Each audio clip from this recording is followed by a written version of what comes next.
Bonjour à tous, je suis Mari Kawai, je suis violoniste au Japon. Je donnerai prochainement un récital au Terracotta Hall. La première œuvre que j'ai choisie est la sonate pour basse continue et violon en mi mineur, BWV 1023.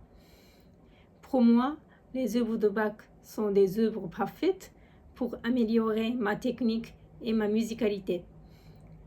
D'ailleurs, plus j'accueille d'expérience, plus ma façon de jouer évolue, parce qu'il y a toujours de nouvelles découvertes à chaque fois.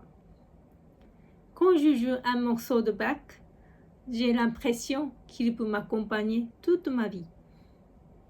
Ayant étudié le violon en Allemagne, et surtout les œuvres de Bach, chaque fois que je joue du Bach, j'ai l'impression de marcher le long de la rivière Dreisam qui traverse la ville où j'habitais, les pieds fermement ancrés dans le sol. Imaginez la résonance de l'orgue dans l'église et mes connaissances en harmonie m'ont beaucoup aidé. Ensuite, je vais jouer la sonate pour violon et piano numéro 22 en La majeur de Mozart, K305. Ce dernier l'a composé en 1778 lors de son séjour à Paris quand il avait 22 ans. Il est resté à Paris de mars à septembre et a perdu soudainement sa mère en juillet pendant ce voyage. Je ne sais pas si cette sonate a été écrite avant ou après le décès de sa mère, mais cette pièce est tellement joyeuse que j'imagine qu'il l'a composée avant. Pour moi, la musique de Mozart est très naturelle et doit être jouée telle que nous la ressentons, sans artifice, sans trop de réflexion et avec beaucoup de gratitude. Concernant la fantaisie écossaise de Max Bruch, j'en garde un très bon souvenir car c'est le morceau que j'ai joué juste avant de tomber malade en 2012 et pour lequel j'ai connu un franc succès. Mon professeur Gérald Pellet m'avait suggéré de jouer cette pièce un jour devant le public japonais.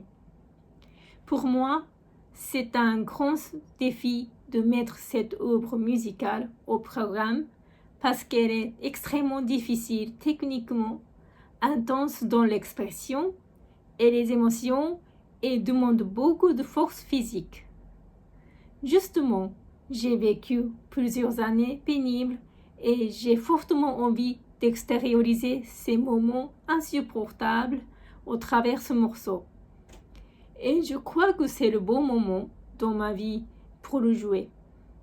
Bien sûr, mon interprétation sera différente de celle de 2012 et j'imagine qu'elle va continuer d'évoluer d'année en année. Max Bruch était professeur de composition. D'ailleurs, Kosaku Yamada, l'un des compositeurs les plus connus du Japon, faisait partie de ses élèves lorsqu'il était étudié à Berlin. Max Bruch a dédié cette pièce à Pablo Sarrazat, un violoniste espagnol très renommé. Il était très ami avec le violoniste hongrois Joseph Joachim et ils avaient tous les deux de bonnes relations avec Johannes Brahms. Il a ainsi reçu beaucoup de conseils de ces deux musiciens lorsqu'ils composaient. L'une des caractéristiques de ces œuvres, ce sont les magnifiques mélodies du violon.